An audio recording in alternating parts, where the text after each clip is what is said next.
Part 16 के and में हमने देखा था जियान सिलोन को कहता है कि कल रात वो एक साथ बैठकर डिनर करने वाला है, तो वो चाहे तो वहाँ कर उन्हें सॉरी भी कह सकती है। सिलोन इसके बारे में थोड़ा सा गहरे दिमाग में सोचती है और सो जाती है। अगले दिन सिलोन ऑफिस में नए फूल लेकर आती है। तभी जाओ उससे पूछता है कि ये कौन सा फूल है। सिलोन बताती है कि ये लिरिस फूल है जो दोस्ती का सिंबल है। जाओ कहता है कि ये फूल भी अच्छा है। तभी सिलोन उदास होकर थैंक यू कहती है। ये सुनकर जाओ उससे पूछता है कि क्या उसकी तबीयत ठीक है, अगर वो छुट्टी लेना चाहती है तो ले सकती है। सिलोन कहती है कि वो ठीक है और ड्राई क्लिनिक के कपड़े लेने उसके घर जाएगी, तो अगर उन्हें उसकी कोई जरूरत है तो वो उन्हें कॉल कर सकता है। जाने से पहले वो उससे पूछती है कि क्या उसे जी के लिए कुछ करना है। तभी जाओ कहता है कि इसकी कोई जरूरत नहीं है। उसके बाद सिलोन बर्तन धोने लगती है। उसी वक्त जाओ कर उससे पूछता है कि क्या आज उसके लंच का प्लान है। तभी सिलोन कहती है कि उसे उसके बेस्ट फ्रेंड जिया के साथ लंच पे जाना है। उसके बाद सीन कट होता है और वो जिया के साथ लंच के लिए बैठी हुई थी। वहाँ वो जियांग का बताया हुआ सारा बात बताती है। तभी जिया कहती है कि जाओ को एक माचो बॉस की तरह होना चाहिए था। माचो बॉस जब चाहे अपने एम्प्लॉयज को सजा दे सकता है। उसके बाद वो थोड़ा माचो बॉस की एक्टिंग करने लगती है और कहती है कि ऐसा तो सिर्फ फिल्म में ही होता है, असलियत में तो सबको अपने जॉब के बारे में सोचना ही पड़ता है, नहीं तो आगे मुसीबत हो जाती है। सिलोन कहती है कि अगर वो डायरेक्टर हुआंग से माफी मांगती है तो क्या सब उसे जज करेंगे। जिया कहती है कि उनके बाकी दोस्त डॉक्टर्स को भी डॉक्टर हुआंग से प्रॉब्लम है, इसलिए उसे कोई जज नहीं करेंगे। और प्रेसिडेंट जाओ ने भी उसके बताए हुए इन्फॉर्मेशन उसके सामने ही डायरेक्टर हुआंग से पूछा और उसे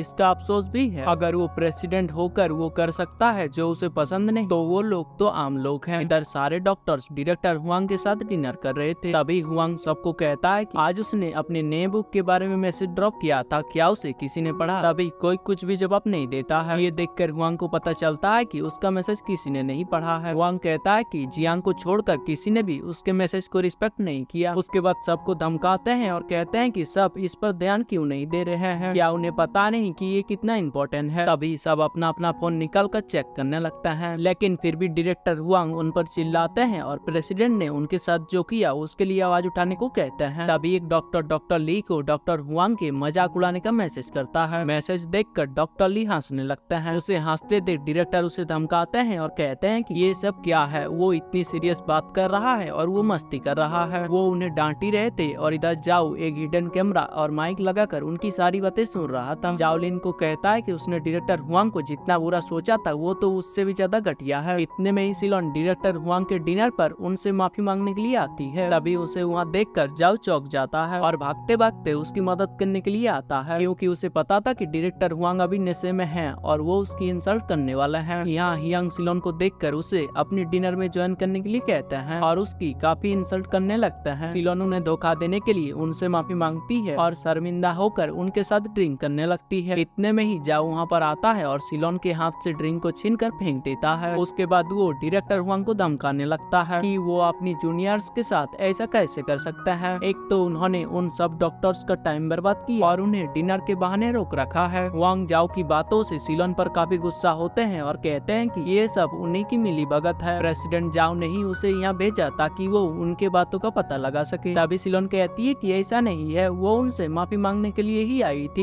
लेकिन जाओ गुस्से में उसे चुप रहने को कहता है और डायरेक्टर हुआंग को बताता है कि उसी ने सिलोन को यहाँ आने के लिए कहा था और ये जानकर वो क्या कर लेगा। जाओ की बात सुनते ही सिलोन वहाँ से गुस्से से चली जाती है। तभी जाओ भी उसके पीछे जाता है। बाहर वो सिलोन को रोकने की कोशिश करता है, लेकिन सिलोन उससे बहुत ही नाराज थी, इसलिए जाओ को उसके पीछे आने से मना करती है। तभी जाओ उसके आगे आके उसे रोकता है और कहता है कि वो जिस सिलोन को जानता है वो तो ऐसी नहीं थी, वो सच का साथ देने से कभी पीछे नहीं हटती थी। सिलोन कहती है कि वो जिस सिलोन को जानता है वो कोई और है, उसे तो अभी सरवाइव करना है, अपना घर खरीदना है, जिसके लिए उसे इस जॉब की काफी जरूरत है और इसी वजह से वो डायरेक्टर हुआंग को नाराज नहीं कर सकती है। जाओ उसे पकड़ता है और कहता है कि क्या वो उसका दोस्त नहीं है, चाहे जो कुछ भी हो जाए वो हमेशा ही उसके साथ रहेगा। उसके बाद सिलोन थोड़ा सा शांत होती है और कहती है कि उसे अभी घर जाना है। तभी जाओ भी उसे घर छोड़ने के लिए उसके साथ जाने लगता है। सिलोन ड्राइवर को एक मेडिकल शॉप पर रुकने को कहती है और वो जाओ के लिए मेडिसिन लाती है। तभी जाओ पार्क के एक चेयर पर बैठा हुआ था। सिलोन उसे देखकर सोचने लगती है कि किसी ने सही कहा है, प्यार में इंसान कुछ भी कर सकता है। उसके बाद वो उसके पास आकर उसके चोट पर दवाई लगा देती है, जहाँ पर जाओ को कफ फेंकते वक्त लगा था। मेडिसिन लगाने के बाद जाओ उससे माफी मांगता है और कहता है कि उसे ये सब करने से पहले उसे उसको सब कुछ बता देना चाहिए था और बताता है कि अगर उसे उसका असिस्टेंट बने नहीं रहना है तो वो अपनी अपनी डिपार्टमेंट जा सकती है, लेकिन सिलोन कहती है कि वो अपना असिस्टेंट का काम पूरा करके ही अपने डिपार्टमेंट वापस जाएगी। इतने में ही सिलोन की मॉम पार्क में पहुंचती है। तभी सिलोन उसे जाओ को देखने से रोकती है, लेकिन उसकी मॉम उसे देख लेती है और उससे कहती है कि वो तो सिलोन का बॉयफ्रेंड है, वो बिजनेस ट्रिप से कब लौटा। सिलोन जाओ से हाथ जोड़ने लगती है और उसे सच न बताने का इशारा करती है। जाओ उसकी मॉम को कुछ नहीं बताता है और वहाँ से चला जाता है। घर जाकर सिलोन उसे कॉल करती है और सब कुछ सच सच बताने की बात करती है, लेकिन जाओ कहता है कि वो इस राज का एक्सप्लेन कल ऑफिस में सुनना चाहेगा। ये कहकर वो कॉल कट कर देता है। उसके बाद दोनों सोते सोते एक दूसरे की बात सोचने लगते हैं। उसके बाद सीन कट होता है और अगले दिन जाओ ऑफिस के मीटिंग में अगली रात के डिनर के वीडियो सबको दिखाता है और डायरेक्टर वांग से पूछता है कि क्या वो इसके बारे में कुछ कहना चाहते हैं। वांग कहता है कि डिनर पर ड्रिंक किया और सबको नीचा दिखाने की कोशिश किया, लेकिन किसी का इस तरह से वीडियो रिकॉर्ड करना भी तो गलत है। जाओ कहता है कि ये रिकॉर्ड उसी ने किया है। असल में किसी ने सजेशन बॉक्स पर मेल भेजा था कि डायरेक्टर वांग अपने एम्प्लॉय से पर्सनल काम भी करवाते हैं और उनकी बुक पब्लिश होने पर भी उन्होंने किसी को क्रेडिट नहीं दिया। वांग इन सब सजेशन का आरोप सिलोन पर लगाने जा रहा था क्योंकि वो प्रेसिडेंट की असिस्टेंट है, लेकिन तभी पेडियाट्रिस्ट डिपार्टमेंट से एक डॉक्टर उठता है और कहता है कि वो कंप्लेन उसने की थी। ये सुनकर वाइस प्रेसिडेंट सू डॉक्टर हुआंग को डांट कर सबसे माफी मंगवाता है और यहीं पर हमारा एपिसोड एंड होता है। आप अगर अगली पार्ट के लिए इंटरेस्टेड हो तो नीचे कमेंट कर देना। तो चलिए मिलते हैं नेक्स्ट वीडियो में।